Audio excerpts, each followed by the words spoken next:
ہوائیں بھی ہر طرف اپنا پیغام پہنچائیں گی. یہ پیغام ہر جگہ پہنچ کر رہے گا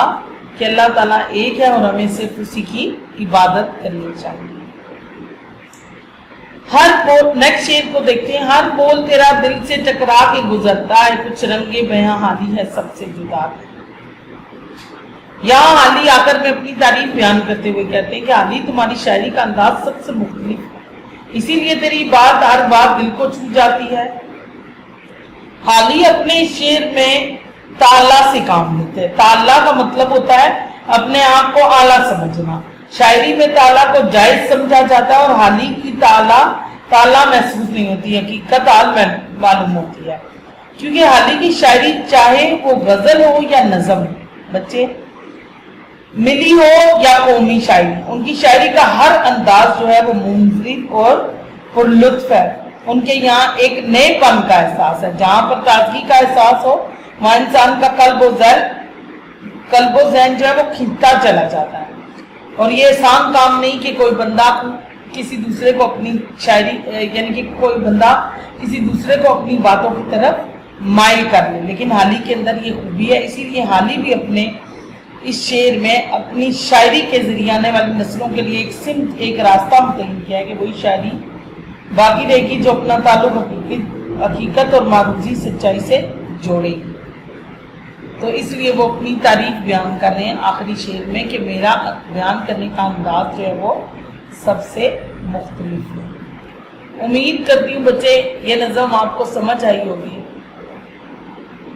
اور آپ بھی اللہ تعالیٰ کی حمد و ثنا بیان کریں گے، اللہ تعالیٰ کی تسبیح کریں گے، اس کی تعریف میں مگن ہوں گے، کیونکہ حقیقت یہی ہے ہم سب نے اسی کی طرف لوٹ کر جانا ہے. اللہ حافظ.